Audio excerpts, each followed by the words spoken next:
Now, as I said earlier, as it pertains to this subject of black men marrying out,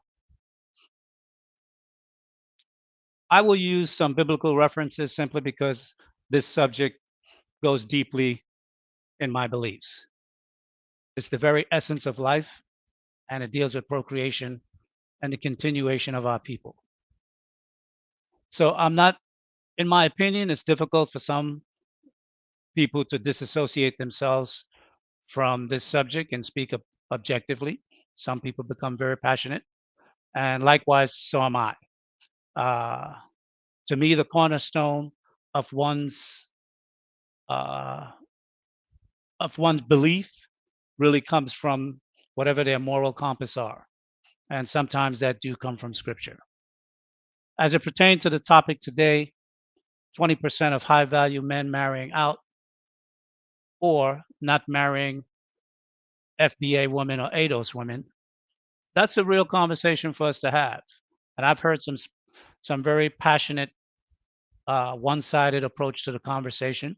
Those who are pro and those who are against. I'm not sure if my opinion is going to be balanced or whether it's going to be pro or against. I think in the end of what I have to say, you'll have to make that determination yourself. However, as an Israelite, the Bible is very clear about not taking wives or husbands from other nations. Now, there are biblical definitions. The biblical definitions of nations is significantly different from the way in which Europeans define nations today, particularly since we know their history of dividing people of the same families and tribes and separating them into different nations. We know it as the divide and conquer philosophy, creating new nations where brothers are fighting against brothers and family are fighting against family. I mean, we can see that when we go to the United Nations. And if you want a good understanding of that, you can probably read History of the Roman Empire by Gibbons. It's a book I read about maybe 25 years or so ago in the mid 90s. It'll give you a clear understanding on how the Romans moved and the Greek moved when it came to conquering nations and dividing them so they can maintain power, right? In the Bible, the Most High is given three main reasons why we as a people should not marry out. The first one has to do with idolatry. And in actuality, idolatry and adultery really means the same thing scripturally. The difference being is that idolatry is taking another god to worship as opposed to the God of the Bible, the Hebrew God. So when you do that, the Most High says you're an idolater, meaning that you're giving all your thanks and your love and your homage for your success in life to another God other than the God that created you. And adultery is the same thing where a woman would take and deal with another man and give him all her pleasures and love and care as opposed to her husband. So idolatry and adultery have a very similar meaning.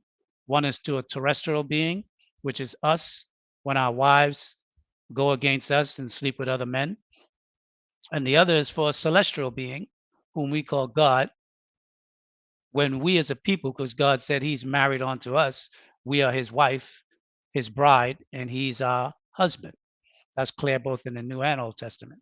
So when we go out and deal with other gods, other religions, we're committing idolatry, which is adultery in the name of the Most High.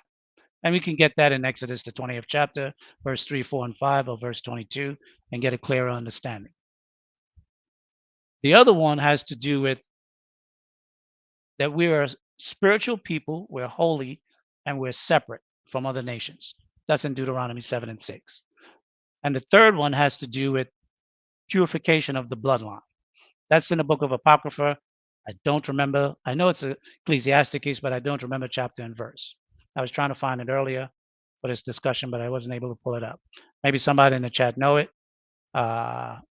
Rick Judah might be in here, and he probably know it to memory.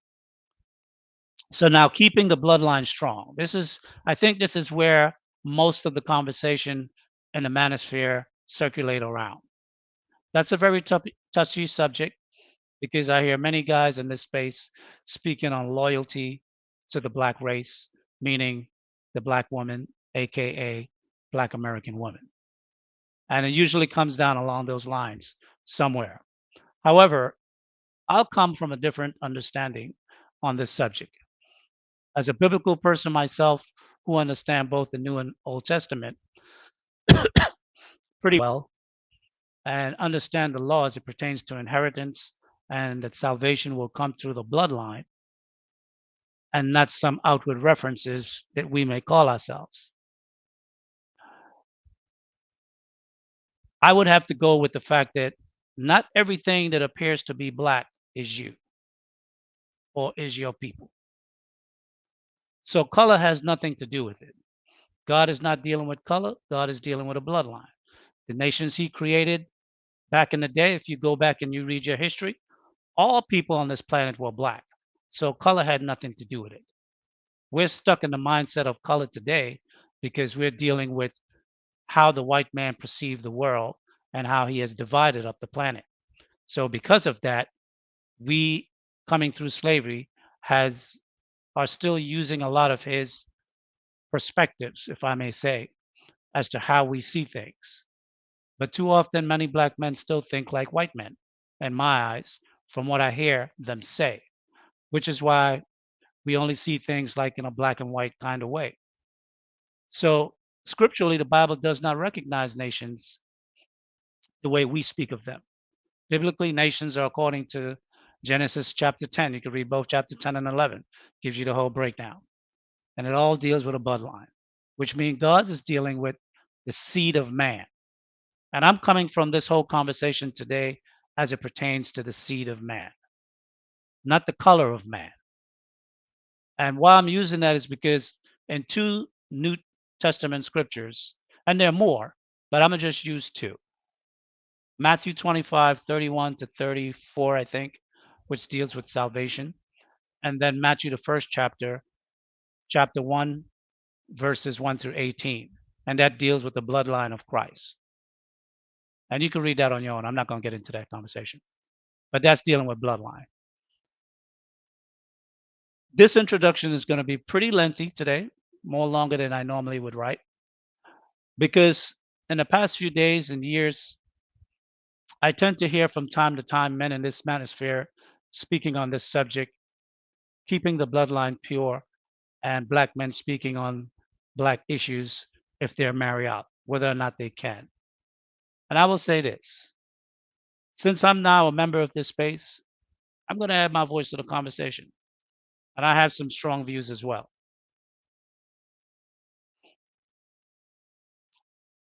The Bible says that we have been scattered to the four corners of the earth. And many of us who may not even read the Bible for that, but know it from a history, at least most recent history in the past 500-600 years, know that to be so.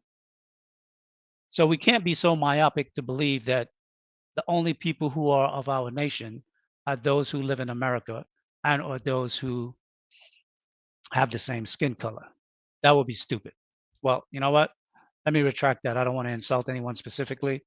I would say that would be more narrow-minded or unlearned. Now, I know that many of our black women who went into slavery at the hands of our slavers were taken into many countries in the Americas, the Caribbean, Central America, and of course, North America, the mainland. So when we talk about marrying out, both black men and black women, the conversation always seemed to include white people. And this is the part of the issue that tends to bother me. We need to have this conversation because it seemed like we as a people have some serious unconscious attraction for the people who has done the most harm to us over the past few centuries.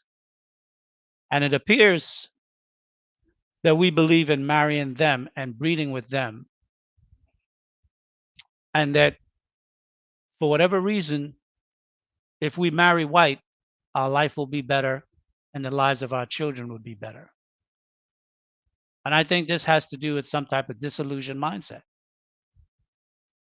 I personally would never marry a white woman, consciously or unconsciously. And what I mean by unconsciously is that if she appears to be black in outward skin color, but her father was white and I didn't know that, right? Remember, I'm dealing from the perspective of the seed line. So I would need to be concerned about that. So I don't look at color. Now I'm not saying I would ever get married, but if I did, I would definitely want to know the background history on a woman that would come into my life in that way. Now, as it pertains to six-figure men marrying out and choosing non-black women, and more specifically, choosing white women. For whatever reason, it seems to me that many of these black men perceive success either as white or they choose white people because they want to be in the higher echelons of society. It's not because white women are more loyal. We can clearly see that white women are pretty much the average, just like everybody else. They will divorce you just the same. They will take your children from you just the same. And they'll take half or more of your wealth, whatever they can get, just the same. So it's not like they're more better or they're better than our black women in that sense. I think where the problem lies, especially with six-figure men, men that have uh, liquid assets in six figures and illiquid assets in seven figures, for them, it really comes down to a situation where it's a math problem. And I think Kevin had said this some time ago that men are cost benefit calculators. I would say risk averse uh, calculations, right? But I think on average, it seems as though a white woman would give you 20 to 25 years in a marriage, and a black woman will give you 5 to 10 years in a marriage. And for a man where legacy is important, especially a man that is successful. Usually, a man like that have spent many years working, honing his craft, developing self, building a reputation and a discipline, making the right connections, succeeding at what he does. Of course, he's made many bad decisions, but he learned from those decisions and he honed his skills. And he's come to depend on making right decisions that has brought him to the point of success.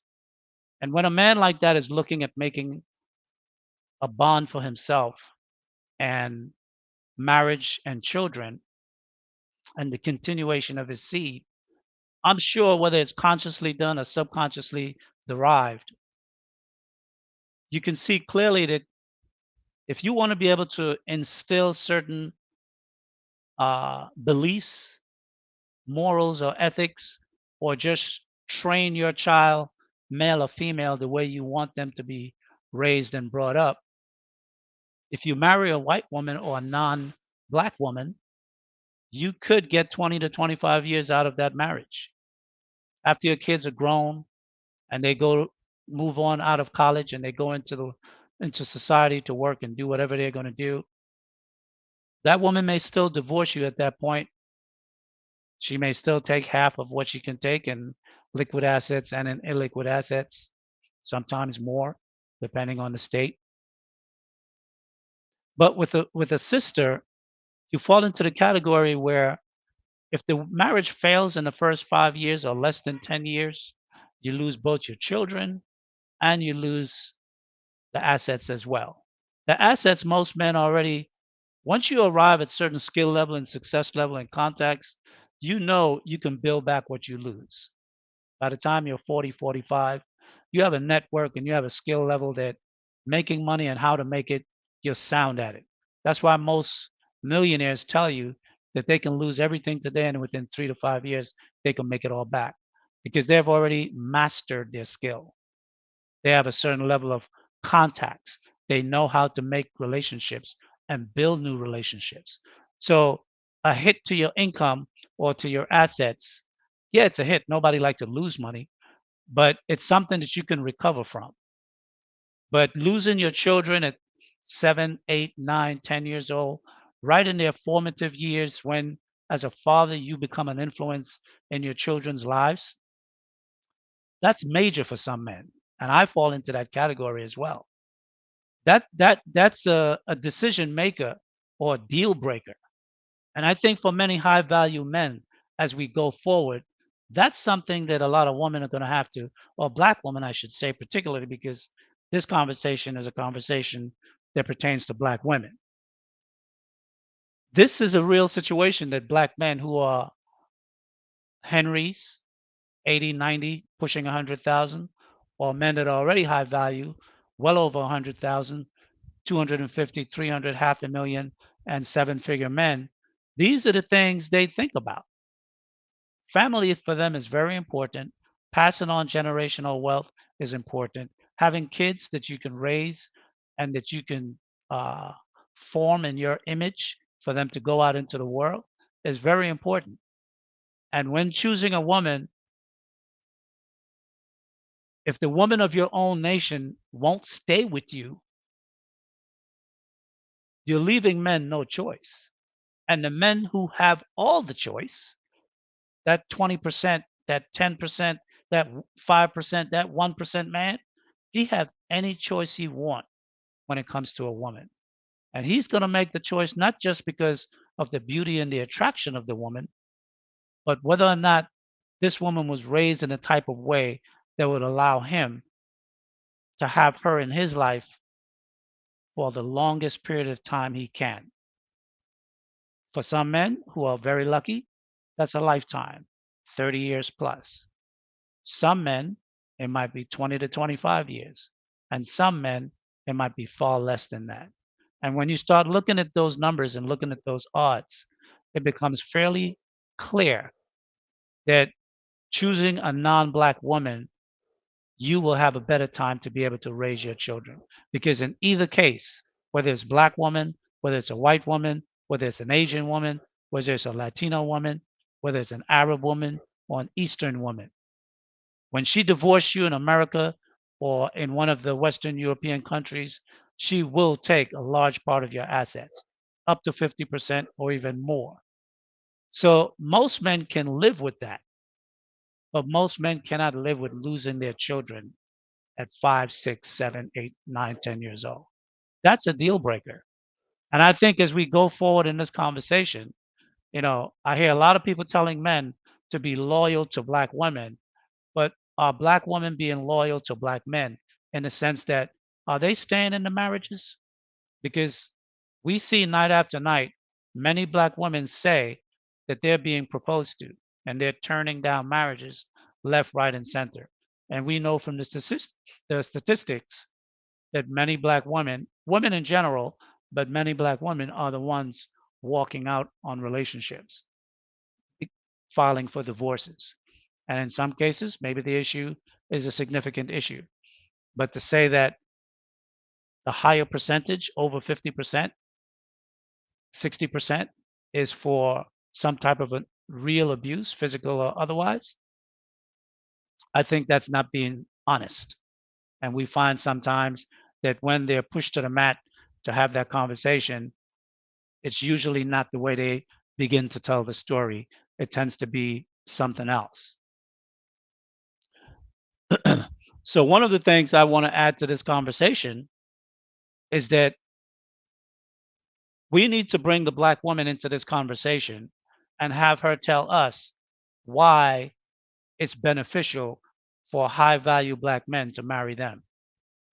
Because I believe in my own mind and all the Black men I know, we love Black women and that's the woman we want.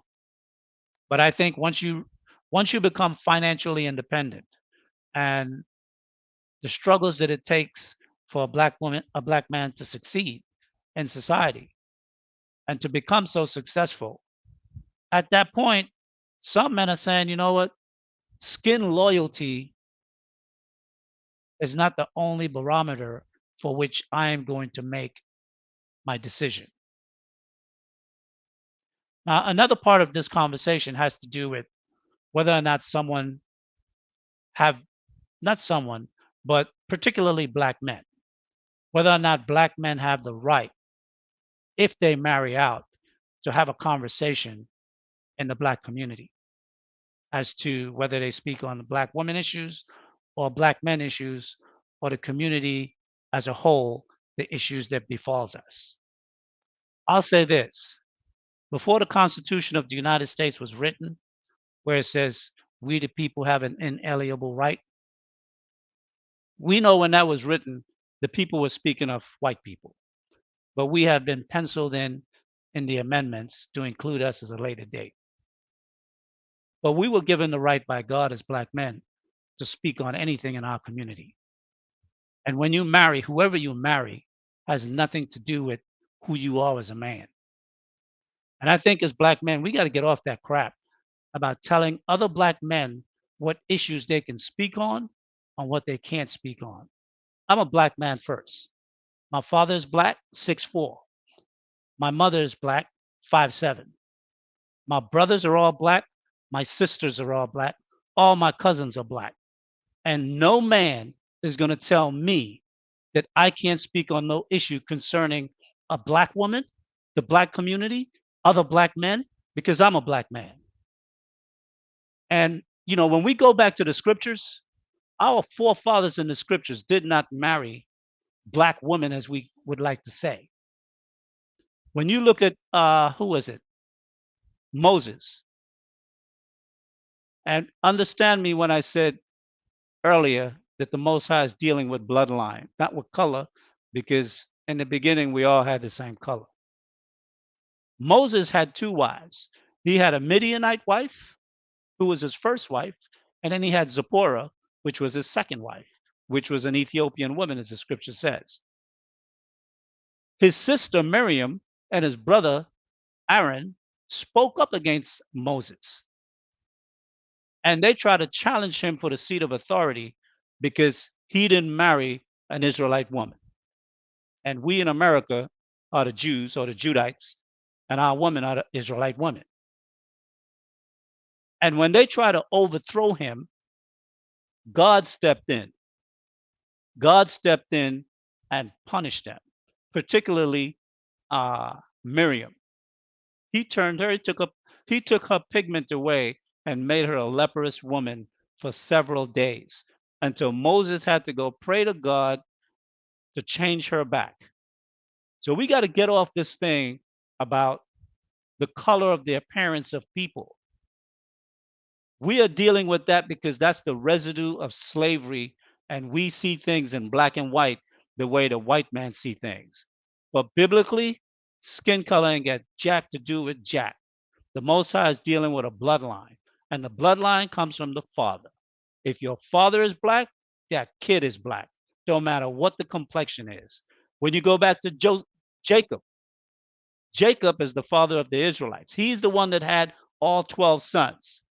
When you read his story in Genesis, I think it was what, Genesis 30, 39 or somewhere around there, 38. When he went to Lebanon and took his daughters were Syrians.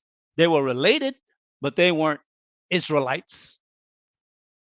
They were related, but they weren't Israelites. They were Syrian women or Lebanese women, somewhat like Amira, but darker. And he married two sisters, which when you go to Leviticus 18, that's forbidden against the law. But the Most High let that go because he was tricked into doing that. He thought he was marrying Rachel, and the father, Laban, had him marry the older sister first, which was Leah. But he married both sisters, and then he married their servant women as well. And we know when you go to the history, the servants back in those times was either going to be an Egyptian woman or she was going to be uh, what's the other? An Arab woman of some sort. Those were most of the women that were being servants to the people who were high up. So all four of his wives were not Israelite women. And the reason I'm saying that is because the kids came out the way the kids came out, but the bloodline was from the father. And that's what made those kids Israelites, because their father was the father of the Israelites. Had nothing at all to do with the mothers. God ain't dealing with the mothers like that. And this is where I differ with Kevin on this subject because I heard him say it twice that the children belongs to the woman. No, they do not. The children belongs to the father. And when you read that story of Laban and Jacob, it is clear because Laban tried to take back his daughters that he gave in marriage and the children that came from those daughters to take him as possession. And God sent an angel down to check him and get his mind right. So we have to understand when we speak, we got to speak with knowledge and not going from this small history of the 250 years that we've been in America. The history of America is a dot on the spectrum of the history of man. And we got to broaden as black men, we got to broaden our knowledge base. And I'm not saying that you got to go and read the Bible, but the Bible has a lot of history. It has the history of all nations on this planet if you can read well, right? Because it's in capsule form. So you have to really be able to pick up. But if you don't believe in that, go read history. There's a lot of books on history you can find out on any subject you want. And one thing I would say is that, first of all, we have to understand our women, they belong to us. The scripture says when you take a wife, you take a possession, and the children belong to us. That's why in ancient time, if a woman was given a divorce, she was left. She just go back to her father's house. She don't take no kids with her. The kids are yours. And we got to get black men have to take responsibility for everything we do. The woman we sleep with, the woman we procreate with, the children we raise, whether the woman is dark skinned or any other complexion. Now, I'm not advocating for any black man to go out and marry white women. That's, as an Israelite, that's not something I would recommend. It's not something I believe, nor is it something I practice. But I think as men, we have to get off this whole shtick about telling the higher percentile of successful black men who have achieved and amassed wealth in our society that they have no say so in our community, especially those who are working towards uplifting the black community, making great financial contributions, but they should just shut their mouth and give the money. Isn't that the same thing we complain about when our black women do that to us and take us to child support? Shut your mouth. You don't have nothing to do with these kids. Just give me your money. We got to stop that crap. Black men, you need to broaden your mentality and your ideas about the power and the leadership of men.